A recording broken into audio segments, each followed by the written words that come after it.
let's talk some fun things. Rumor and speculation abounds, guys. So note that I want to talk about this in an upcoming video on Ginger World Gaming, but I'm going to put the speculation and rumor flag up. But a lot of what I'm seeing is also what I've been seeing. Like nothing what I'm going to share with Chris right now seems surprising to me. And so I feel generally confident. And the fact that other content creators are talking about it, I don't like to be the first to come in and be like, oh, Dev ended up saying this. And, like I'll let to see how people kind of generally consume it. And in today's video, in this highlight, we're going to talk about the leak regarding the paid New World expansion set to announce in the second half of 2023. Don't know if that's going to be scheduled to come out in 2023, but this is something Chris and I have been talking about. We've all been speculating on what kind of model the devs would go with, and so we want to share with you guys what is being leaked and discussed online. But I do want to continue to say this is rumor and speculation at this point. Nothing official has been announced from the New World devs. So and all things can change, right? Like just because they have a plan now doesn't mean that, in 6 months they might be like, well, we thought about it and we decided to make it, a big free update. But this seems to echo a lot of things that I've been hearing, a lot of whispers and more. And so I thought I would spend some time, go down the list of bullet point items that they're targeting. And then I'd love to get Chris's thoughts. But before we go through the list, Chris, any thoughts on a New World expansion leak? Like, are you shocked, surprised, or what's your initial reaction? So New World has been incredibly clear with their communication. They've shared roadmaps. They've shared things they are working on. They've shared things that they aren't sure what they'll look like. They've shared things that are very specific, and they just know that they are kind of that MMO soon trademark. And so one day we'd love to get there, but it's not necessarily the single highest priority company-wide. And so already with leaks, I'm wildly hesitant because to take a company that's chosen to communicate and then try to control that narrative just leads to hurt feelings, because there is a very real reason that they have not shared this. And so if they are working on something internally and still want the ability to go, you know what, that's not the direction we want to go, and can it, that would be a reason not to share it. And for us to now talk about it, and then people suddenly take that as fact, then be like, they took that away. They decided not to do mounts. They decided not to do swimming. That should have been something left to the privacy of them. And so like, I'm pretty anti-leak in general. We can talk about it because it's what people are talking about, but like right from the get-go, it's really, really hard to want to get excited about it from a company that's been more than capable of controlling their own marketing narrative. If they were just totally silent, if they were just Willy Wonka locked up in their factory, then like, okay, we got to talk about something. They've chosen not to take control of the narrative, and they have to know that the internet is a real place. But that feels really unfair to the New World devs. Mm-hmm. Because now you're taking the wind out of their sails. Yeah. And I am somebody that grew up in a family where if you guessed what your Christmas present was or your birthday present was, the look of surprise on your face when you opened it was the thank you. I didn't grow up having to write thank you cards. You had to say a verbal thank you, and you needed to be surprised. And so if you sat there and speculated and talked with your brothers and worked out what it was, and then walk up to the person and says, I'm so excited you got me this, then you have taken that away from the giver. The giver is doing the vast majority of the heavy lifting in that case. You are simply the receiver. And if you can't show them the basic modicum of respect for giving them surprise, then the gift went back. Like I literally just had Christmas mornings. I just didn't get some of my gifts because I guessed what they were. And so I have a cousin who's like, it's pretty cool that your mom gave me a stereo. I didn't get a stereo because I said, that's a stereo, Mom. I'm excited about my stereo. And then the next day that gift was just gone, and she'd FedExed it off to my cousins. And so like already right out of the gate, you bring this up, and like, I'm incredibly frustrated by leaks around games that are communicating.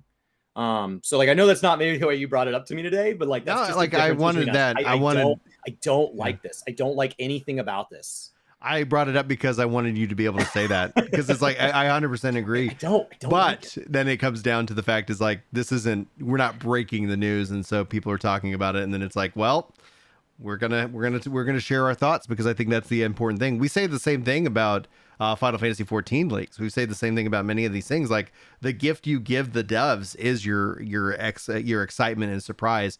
And so we're going to go ahead and cover this like we normally do, because that's what people are talking about.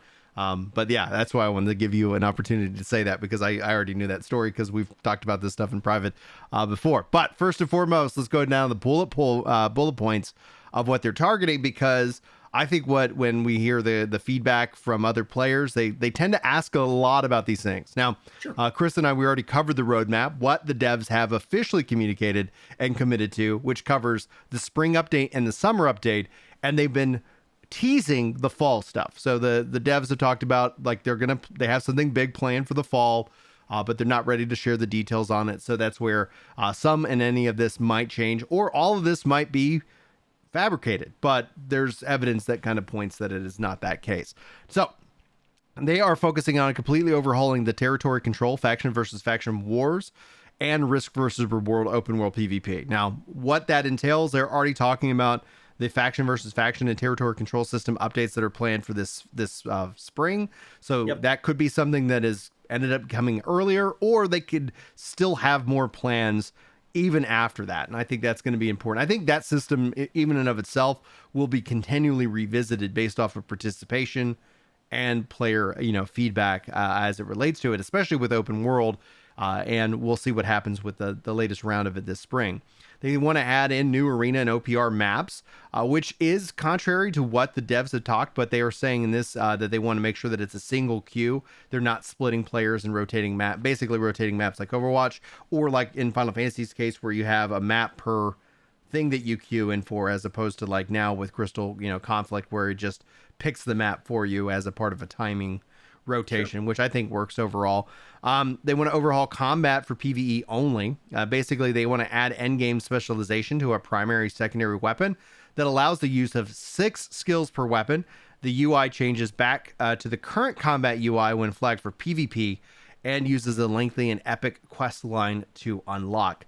Chris, regarding that, I know you've recently just hit level 60, but some of the feedback that people give when it comes to combat is that they wish they had more active skills. Do you feel like the game would benefit or have a disadvantage with this line if this ends up proving out to be true? So I currently play at max level 4 different MMOs in a given week. Any 7-day period, I probably spend several hours with each of those 4. They all have a different number of skills on the bar, and yet all of them feel rewarding in their own way.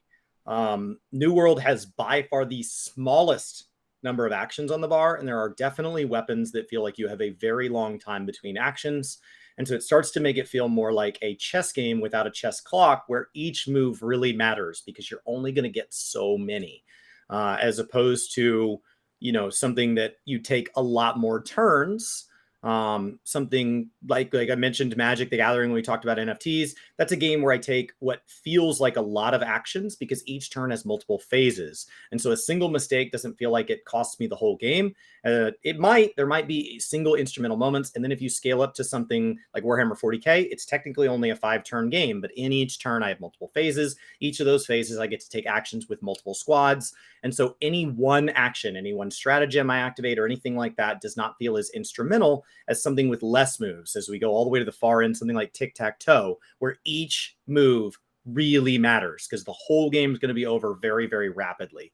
And so I think of New World as the far end of that spectrum in MMORPGs. Mm-hmm.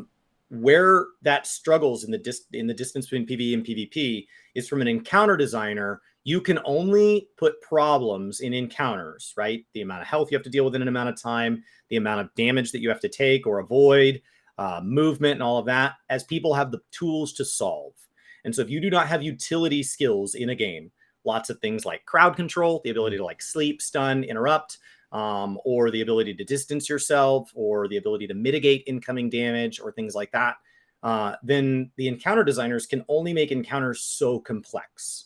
And so that's where you start to have a problem in a lot of like looter shooters, where like big bad bosses start to just feel like bullet sponges, because what makes them harder is that they just suddenly don't die to bullets. Like they just suddenly take a lot of bullets. And so it doesn't feel rewarding anymore, as opposed to like the peak of utility, in my opinion, is like the Burning Crusade heroic dungeons in World of Warcraft, where it felt like we had to have like a Leroy Jenkins planning session at the beginning of every pull to determine who was going to do what based on the composition that we brought with us. So if they want to move to 6, I think that's fine. as a pretty casual player of the game. However, most games do not do horribly well satisfying their existing base with drastic changes to the combat system. You usually piss somebody off that likes the thing the way it was. And in trade, you satisfy people who like the change. But like, if any of those people didn't like the way it was, they've already quit. And so like, now how do you invite them in and say, hey, you thought the game was too simple before, come on back because we're at 6 skills. And so that's something where I think like that needs to be paired with some type of content that encourages that kind of second chance, tosses that invite out and says, you're somebody who tried this game back on launch when we didn't have raids, we didn't have mutator dungeons, we didn't have a lot of these things, and it was only 3 abilities. Since then, we've added legendary abilities. We've moved to 6 abilities. We have way more ways to engage in the PvE content in this game. Now might be a chance worth coming back. So when that comes under the term expansion, my concern is then are you asking that person for money? Because if I gave you $40 on launch and you gave me a bad PvE experience, why would I give you money for an expansion when I can instead go give that money to Ashes of Creation or the League MMO or something like that who haven't burned me yet? Yeah, and that'll be interesting, especially if that ends up falling under the term expansion, where like instead of just the update that came along with the expansion includes that change so that you could check it out for free, or as a part of like how WoW does pre-patch, where you can experience a lot of the stuff that's coming with the expansion before the expansion, story and zones themselves drop. For me, this looks like they're continuing to make a bigger investment into PvE, which I know a lot of PvP players in the game have been voicing frustration and have been for years. But it's that PvE seems to obviously have a greater level of appeal than, people who are like hungry for PvP content. And that essentially just kind of, I think, mirrors the data, mirrors the expectation that players have. Now, then you have also the concept of legacy, the content that is current in the game. You also have the content that is coming to the game. And do you end up breaking the current content because it wasn't necessarily designed and balanced around the idea that somebody, like, let's say I'm playing a healer. I get 6 skills, bada bing, bada boom. Like, does that give me every skill, which that would? And that would be cool, because one of the things that I don't feel good about as a healer is I don't have a direct heal, because the best build that I have right now is all about healing over time.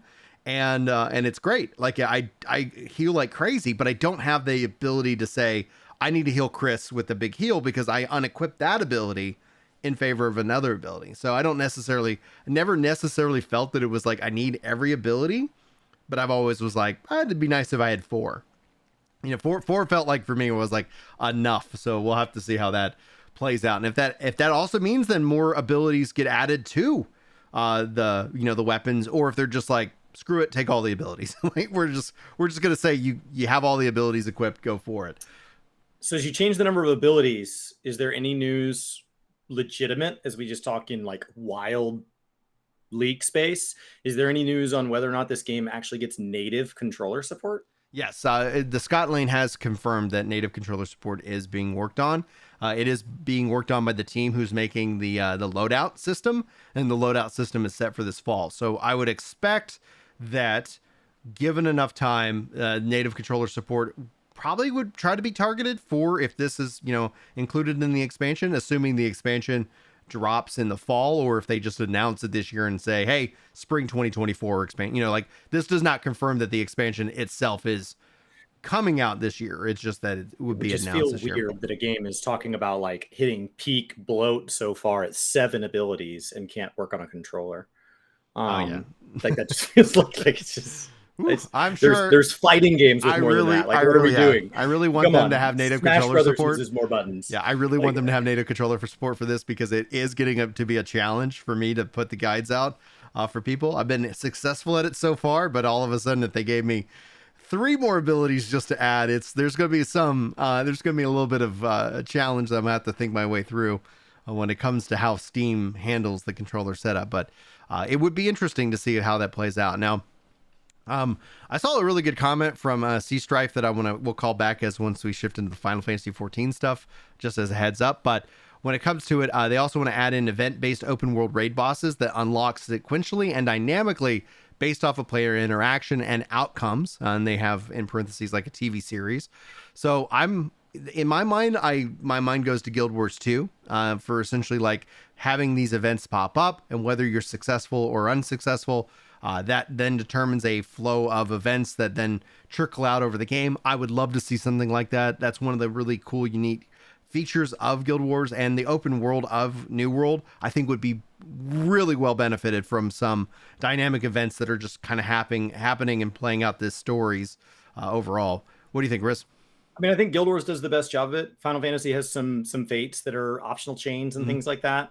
World of Warcraft's world events and stuff have been something that has been varying levels of feeling like dynamic, especially when it's new.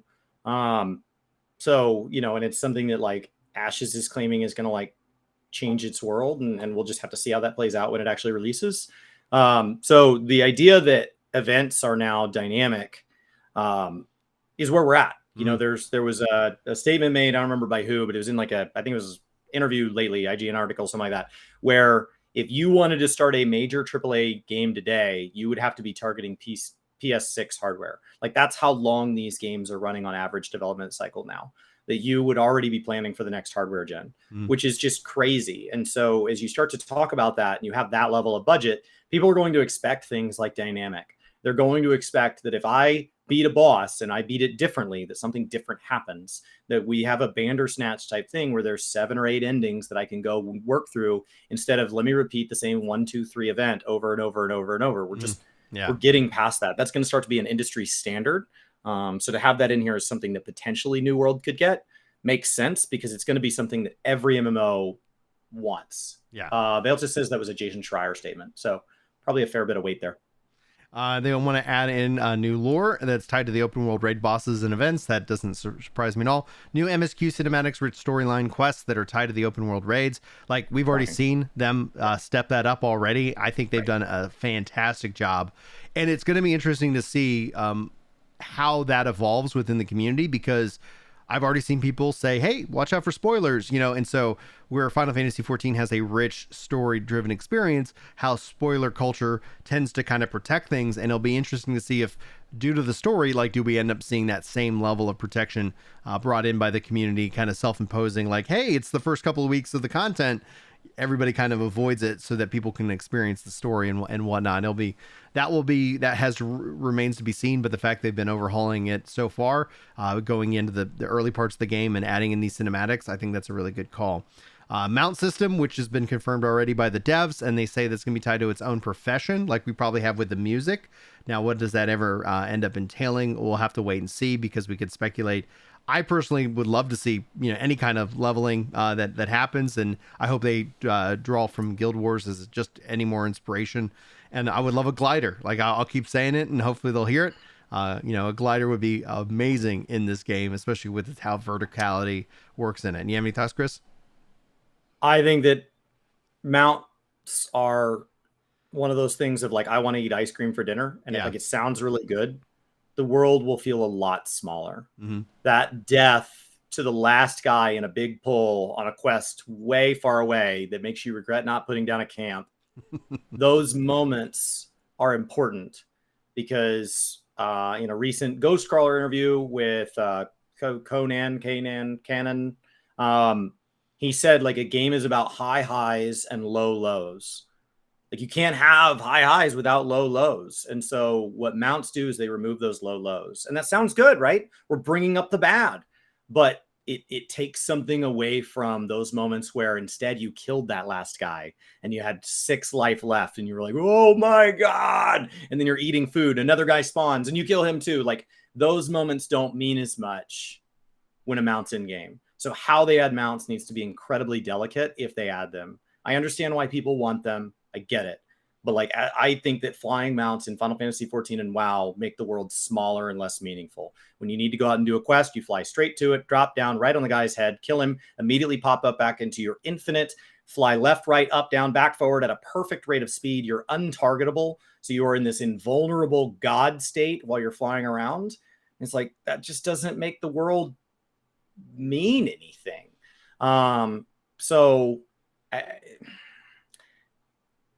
I recently got my Sky Scale in Guild Wars. It feels really good. But then I started working through these return to achievements, and there are definitely things it cheapens. Mhm. They are definitely cheaper and less meaningful. And I knocked out 3 return to achievements in one day, and that is only possible because of the sky scale. It is outrageously powerful. The swimming also having its own underwater profession, and seems like if nothing else, that's a skill that you'll level up. Those mounts and swimming are usually the number one and two things that people ask me about personally on Ginger World. Like hey, is there swimming yet? Hey, is the mounts in? And it sounds like if that ends up being the case, I hope that with swimming, that there is a reason to swim. There is a thing to get to that you could not get to before, that would end up adding in some value. Because if you're going to be swimming in heavy plate mail armor, I'd like it. You know, if it's going to break that immersion reality of the game, then I'd like to see you have it a reason to do so. You know, obviously magic is the answer, but a reason that, oh, you want to swim down because there's a dungeon that's below the water that you couldn't get to before, but it's always been there. You know, something like that. They're working on adding cross server everything, PvP, expeditions, raid groups, cross server world, etc. I think if this ends up being true, this is the line that I think solves a lot of the general frustration within the gaming public. When it comes down to joining a world, a server, playing the game itself, hey, what server are you on? Hey, there's a queue. Hey, my server's struggling. Cross server world play, which then would relate to the overhaul of the faction and territory control. That is going to be one of the biggest takeaways outside of content, because people will overconsume the content. But to be able to jump into this game whenever there's its hype cycle and not have to sit here and struggle with who you're playing with and how to play with them, and you know, how to get and group up with your friends, regardless of if your server is the most populated server or the least populated server, to be able to just enjoy the game how you want to play and when, will be probably the biggest thing that ends up being celebrated. Not that like it's going to be something that people are going to be like, oh, because the content's going to be the content. That's going to be really what people talk about. But all of a sudden, if it solves that problem that they've had since day one, I think you'll see a lot of people just generally being like, oh my gosh, like the one issue I had with this game ended up being that, and I was never really aware of it. They want to add a system called Remote Islands with a boat system that has its own open seas, non-instance PvP mode. This like is one of the things I talked about with Ashes, is that Ashes in my mind is 2025. The thing of funny that's interesting is that you can't copyright an idea, and if they want to add in an oceans system, like, oh, that cool, that does sound good. Hey, we end up are able to build something of that nature while running the game, is how I've often felt about New World, where a lot of people were like, you know, Ashes is doing this. Oh, interesting. Like, is that a good idea? Why wouldn't we also, or why wouldn't other games also then go and do that very thing? All right. Yeah. You don't have any additional thoughts about that? Because I'm just curious.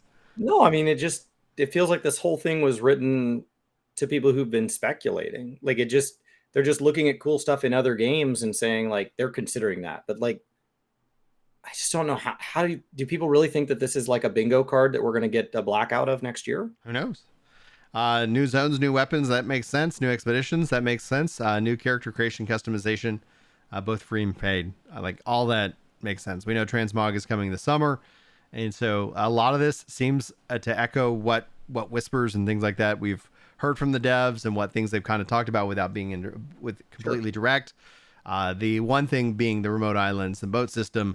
Like if there was anything that I was going to call more suspect to, then that would be the one thing that kind of says that this isn't necessarily true. Not that they couldn't build that very thing, but all of a sudden, if you're like, hey, here's the bullet points for Ashes of Creation, you know, all of a sudden you end up having... Yeah, new zones and new weapons are standard. Mm-hmm. New expeditions has been fairly standard, and for them to continue to want to iterate on that's fairly standard. Character customization, fairly standard. The idea that they're going to start having character cosmetic customizations that start to financially support the game, is also a fairly logical take from a game that has continued releasing things as big as Brimstone Sands update at no cost to the gamer. And they've regularly had sales where this entire game is available for $20.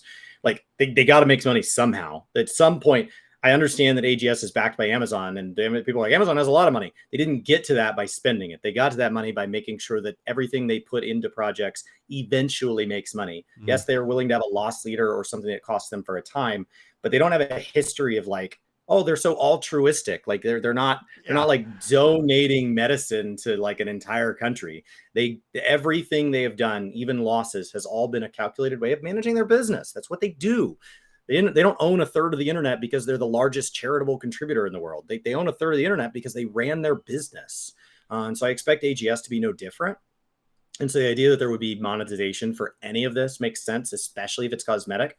And I don't have a problem with it. Like, Mhm. they've been so unbelievably good about fixing bugs while adding new content to the game at no additional cost to the consumer, that for cosmetics to be the thing that continues to get doubled down on, Yeah, makes of perfect sense. course, doesn't bother me. Now, it's Mailman over on Twitch chat says AGS is planning on doing this alongside other games in their portfolio. Has there been any indications that they've been staffing up? And the answer is yes. They've been actually hiring and staffing up, and still are hiring and still are staffing up within the development.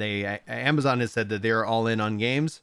That has yet to change. And I think essentially with the success of New World, the success of Lost Ark, the fact they're picking up Blue Protocol, rumors that Throne and Liberty is also going to fall under the AGS banner, Tomb Raider coming into AGS as well. You should just tell you hands down right now, like they are hiring. If you're looking to get into the game development world, you could always put out your resume there. But yes, they have been staffing up and continue to do so for a while. And we've seen them introduce new staff as well. So staff has joined the team over the last year, and they now have become a critical component to their dev updates and more. And overall, the conversations that I've had actually with their staff have been like they treat them well. They treat like the company, they feel like this is a really cool and exciting place to be in. But it's also kind of in a startup mode. So there's a lot of moving parts, a lot of things that are moving fast, a lot of lessons that they're learning overall.